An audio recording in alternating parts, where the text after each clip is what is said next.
శ్రీ గురుభ్యో నమ. శ్రీమాత్రే నమ.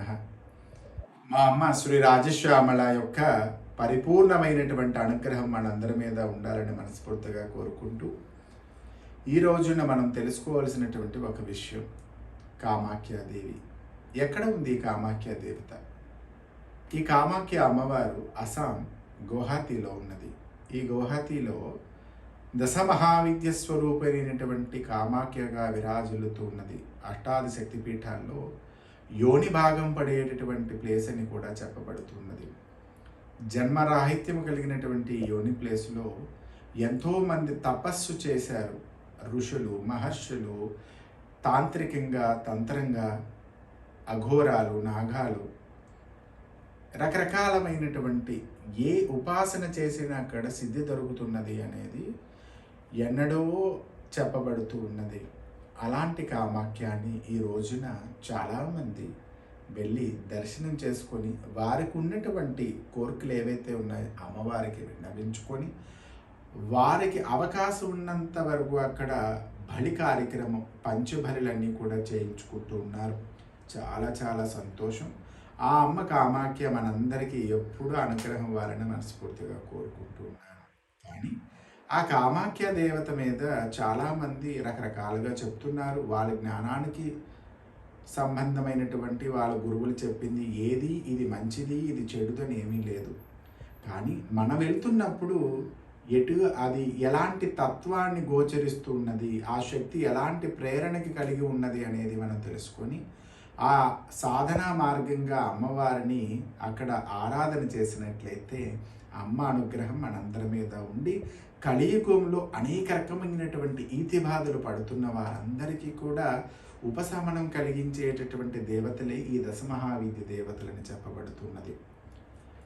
ఎవరి యొక్క గ్రహస్థితి బాగోలేనప్పుడు ఆ గ్రహస్థితికి సంబంధించినటువంటి దేవతగా కొనియాడుతున్నటువంటి విద్యలే ఈ యొక్క దశమహావిద్యలు. కాళీ, తారా, చిన్మస్త, భైరవి, బగలాముఖి, ధూమావతి, కమలాత్మిక, మాతంగి లాంటి విద్యలన్నీ కూడా అక్కడే ఉన్నవి.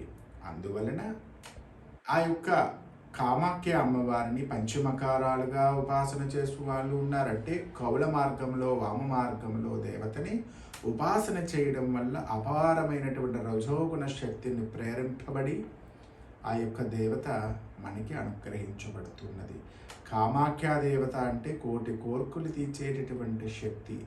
ఇలాంటి కోరికలు, నిస్వార్థమైనటువంటి కోరికలతో కూడుకున్న వారందరికీ కూడా ఆ కామాఖ్య దేవత అనుగ్రహం తప్పకుండా ఉంటుంది. ఎందుకంటే కామాఖ్య కామరూపిణి అంటే నువ్వు గణపతిగా ఉపాసన చేసిన కామాఖ్య ఆ రూపంలో దాలుస్తుంది. మాతంగి చేసిన, వారాహి చేసిన ఏ శక్తితో మనం ఉపాసన చేస్తే అక్కడ ఆ కామదాల్చి అమ్మవారు ఆ రూపంగా వచ్చి మళ్ళీ అనుగ్రహింపబడుతూ ఉన్నది. అయితే ఎలా చెయ్యాలి పంచమకారాలు అంటే ఏ వస్తువునైనా డైరెక్ట్గా అమ్మవారికి నివేదన చేయడానికి లేదు. అది క్షేత్రధర్మము, అక్కడ చేయడమే ఉత్తమము అని చెప్పబడుతున్నది.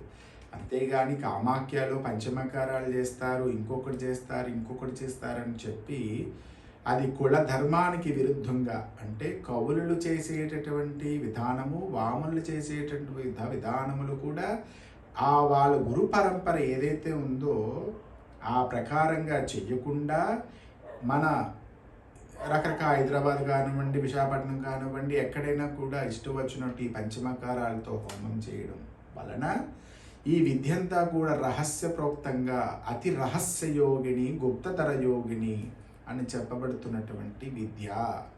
అందువల్ల దాని తాలూకా విధి విధానాలు, పాత్రా సాధనతో కూడుకున్నటువంటి విధి విధానాలన్నీ తెలుసుకొని విద్యాచారులు చెప్పేటువంటి విధానాన్ని ఆచరించి గురువుల యొక్క అనుగ్రహాన్ని పొంది గురువు యొక్క ఆధీనంలో చేసేటటువంటి మహావిద్యే తంత్ర విద్య, కామాఖ్య తంత్రం అని చెప్పబడుతూ ఉన్నది.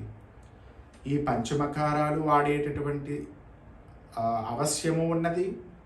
అమ్మవారి సాత్విక గుణంతో ఆచరించినటువంటి ఇది ఉన్నది. కానీ ఈ పంచమకారాలు వీటితో చేయడం వల్ల దేవత యొక్క శక్తి అపారంగా పెరిగి భక్తుడి యొక్క మనోవాంఛలన్నీ కూడా తీర్చేటటువంటి శక్తి కామాఖ్యకి ఉన్నది. కానీ ఇదంతా మనం ఎప్పుడు చేయాలి అంటే సరైనటువంటి గురువుని ఆశ్రయించి వారి దగ్గర మీకు ఉన్నటువంటి కష్టాలను చెప్పుకొని ఇది మీకు అవసరం అని అనిపిస్తే తప్ప అలాంటి పెద్ద పెద్దవి చేయడం ఉత్తమం కాదు. అందువలన మీకు ఏది అవసరము, ఎప్పుడు ఏం కావాలనేది మీ గురువు ఉన్నట్లయితే ఆ గురువుని ఆశ్రయించండి. తప్పకుండా ఈ కలియుగంలో తంత్ర మార్గంలో అనేక రకమైనటువంటి రెమెడీస్ ఉన్నాయి. దాని ద్వారాగా మీ అందరికీ అది చెప్పడం చెయ్యడం కూడా చాలా ఇంపార్టెంట్. ఎందుకంటే మనం విని వదిలేయకూడదు. శాస్త్రం తెలుసుకొని దాన్ని ఆచరించకుండా తప్పుడు మార్గాల్లో వెళ్ళేది చేయడము ఉత్తమమైనటువంటి ఫలితాన్ని ఇవ్వకుండా మనకి మళ్ళీ అది హామ్ చేసేటటువంటి పద్ధతి కూడా ఉంటుంది. కనుక ఆ కామాఖ్యాదేవి అనుగ్రహం కావాలి అంటే సరైన దారిలో ఉపాసన మార్గాన్ని తెలుసుకొని అమ్మవారికి ఆరాధన చేయండి. తప్పకుండా 102% కూడా విజయాన్ని సిద్ధింపచేస్తుంది ఆ కామాఖ్య దేవత. శ్రీ గురుభ్యో నమః. శ్రీమాత్రే నమః.